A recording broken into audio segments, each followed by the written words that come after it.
So here's our door that didn't latch all the way again. That's just what I was talking about earlier. But I'm gonna go ahead and open this up and then hop inside, get a look at this interior. There's a lot of places we could start. I could vacuum for one, I need to do that. But I'm gonna go ahead and treat some of this along the dash, this really fake plasticky stuff here, and see if we can't just get things looking a little shiny, a little bit newer. So in order to get better lighting and just make my life easier, I'm gonna pop the T-tops off of this thing. While I'm doing that, I'll run you through my normal process for that. So first, I'm gonna dry these luggage racks off just a tiny bit so that I don't have soaking wet T-top bags. So these T-tops just pop. There's a little switch inside of here. Pull one, pull two. This one's tough. So that's one of the things I want to work on the car. As I pull this off, you'll be able to see there's this little triangular piece here.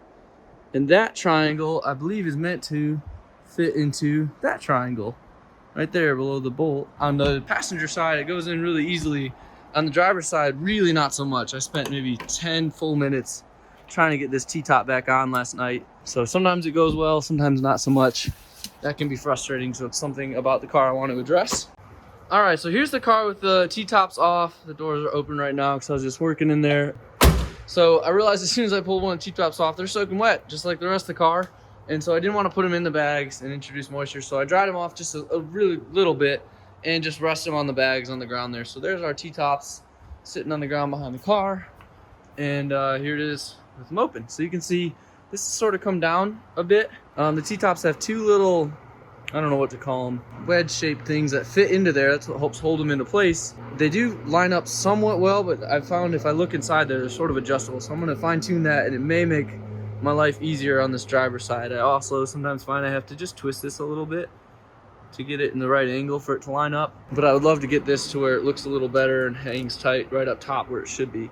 So that'll be another part of this project.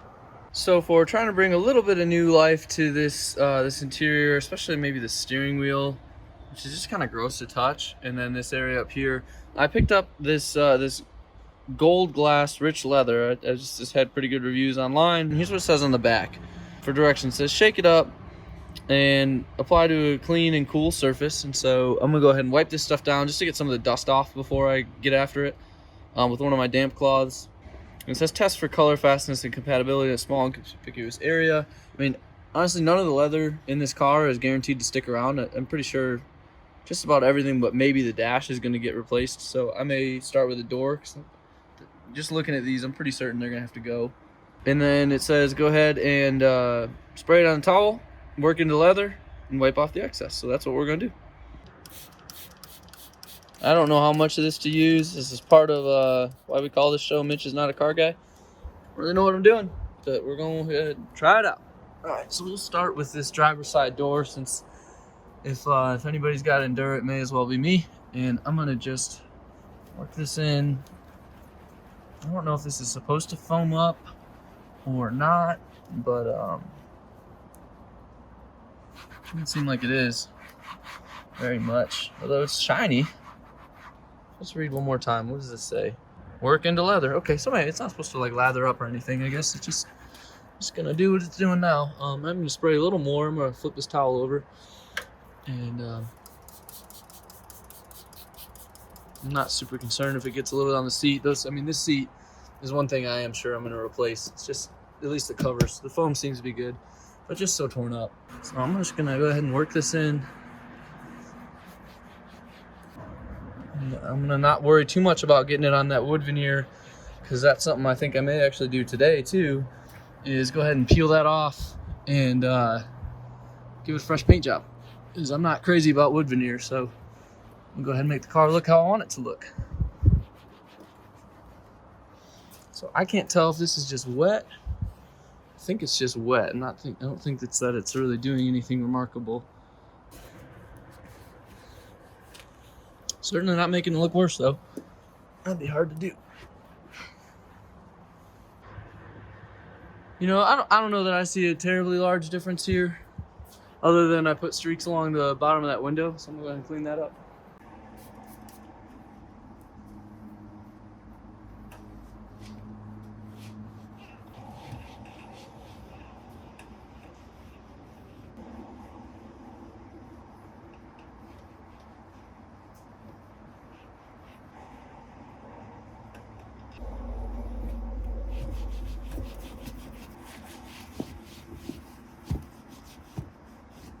So call me crazy, but I think that actually did do something kind of nice to these seats, and I think the difference may be that the seats are actually leather, but this looks, you know, I mean, it's still worn, but it actually feels quite nice and smooth, shiny.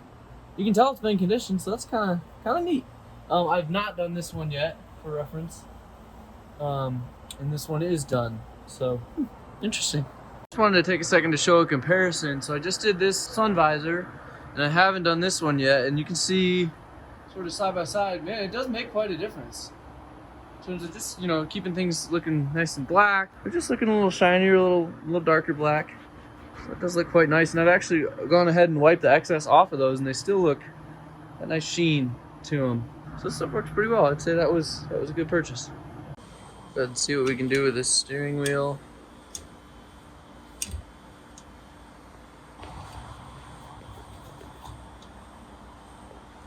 Can't just get this a little blacker, a little shinier, a little newer looking. This stuff's working quite nicely, I'd say. So I'll go ahead and grab my dry cloth and get some of the excess off of there. And these seats feel nice now. All right, so here is the finished result of using some leather conditioner treatment. I mean, this chair, you can see, I mean, it's really cracked and torn up, but the parts that are intact, particularly here, really do feel quite nice all of a sudden. The wheel feels a little better. Dash certainly looks much darker. Passenger seat's actually looking really good. Passenger door turned out okay. That's not leather, it's gotta be plastic, but I went ahead and did all the leather bits in the interior, including this big ugly box that's missing one of the 4 screws. And just generally, things are starting to look better in here. So my next steps will be obviously a quick vacuum job. I want to get some of this pollen off of the steering column, and then start pulling out these veneer sections, get those primed, painted, and then reinstalled. So I can see where this one's starting to peel up a little bit. I'll be able to get a razor in there, and that'll be the next step.